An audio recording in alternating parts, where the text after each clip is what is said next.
Hi friends, you are tuned with an educational YouTube channel.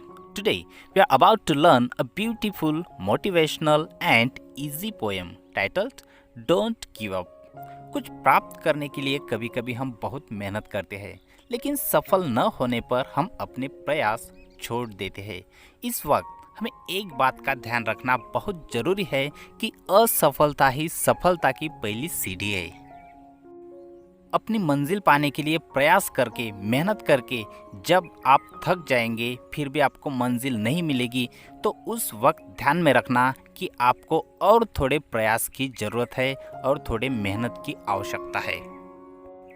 अपना M प्राप्त करने के लिए हमारे पास ना कि डिज़ायर बल्कि बर्निंग डिज़ायर होना ज़रूरी है। कुछ भी हो जाए हमें अपने प्रयास नहीं छोड़ने चाहिए क्योंकि winners never quit and quitters never win.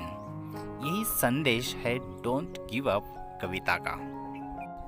करते हैं स्टार्ट। देखिए first stanza of the poem. If you have tried and have not one, never stop for crying, all that's great and good is done just by patient trying.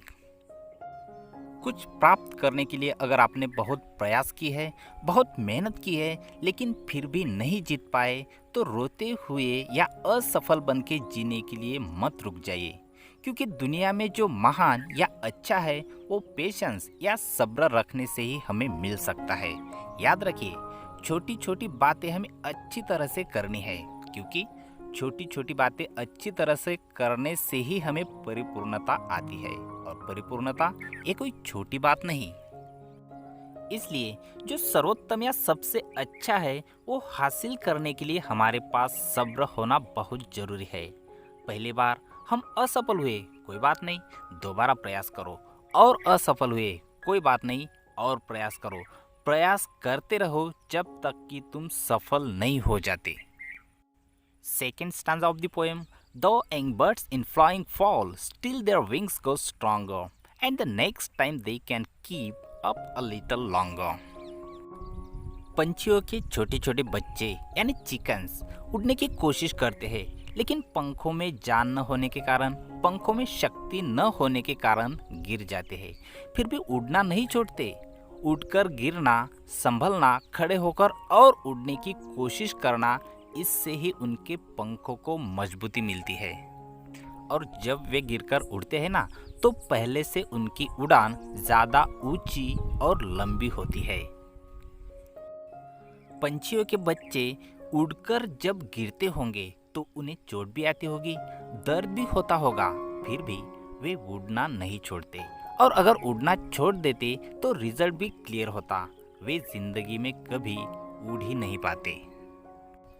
ये principal यानी तत्व हमारी जिंदगी से भी कनेक्टेड है, जुड़ा हुआ है।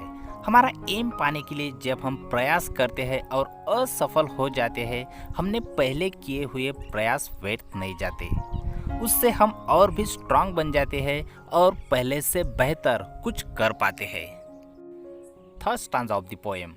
Though the sturdy oak has known many a blast that bowed her, she has risen again and grown loftier and prouder. बहुत ही मजबूत जाना जाने वाला ओक वृक्ष कई बार तूफानों से झुक जाता है। जब वो पेड़ छोटा होता है तो बहुत सारे तूफान आकर उसे झुका देते हैं, जमीन पर लेटा देते हैं। फिर भी जमीन पर पड़े रहने के लिए उसका जन्म नहीं हुआ। वो फिर भी खड़ा होता है, बढ़ता है, एक दिन इतना मजबूत बन जाता है कि कितने भी तूफान आए उसे गिरा नहीं सकते, उसे झुका नहीं सकते। इंसान की सच्ची हार ना कि गिरने में बल्कि गिरकर न उठने में है। कितनी भी बार हम क्यों न गिर जाए, याद रखो हमें उठना है और आने वाले मुसीबतों को हराने के लिए हमें मजबूत होना है। Fourth and the last stanza of the poem. If by easy work you wait, who the more will prize you? Gaining victory from defeat, that's the taste that tries you. कहा जाता है कि aims high because it is not any one's monopoly. अपना aim बड़ा रखो। छोटा सा गोल या एम अगर हम पा भी लेते हैं तो हमें कीमत नहीं मिलती। थोड़ी सी मेहनत करके अगर हम जीत भी जाते हैं तो हमें और हमारे जीत को महत्व नहीं दिया जाएगा। अपनी हार को जीत में बदलना, यही हमारी असली परीक्षा है। यही हमारी टेस्ट है जो हमें बार बार आजमाएगी। बड़ा गोल रखकर उसे पाने के लिए हम कितनी भी बार नाकामयाब क्यों न हो, याद रखो हमें कामयाबी हासिल करनी ही है और इसमें भी कुछ संदेह नहीं है कि हमें कामयाबी मिल ही जाएगी। बहुत ही अच्छी और मोटिवेशनल पोएम कंपोज की है फीबी कैरी ने।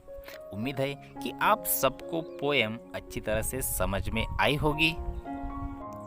ऐसे ही इजी लैंग्वेज में महत्वपूर्ण एजुकेशनल वीडियोस पाने के लिए चैनल के साथ जुड़े रहिए और चैनल को सब्सक्राइब करना ना भूलें। धन्यवाद।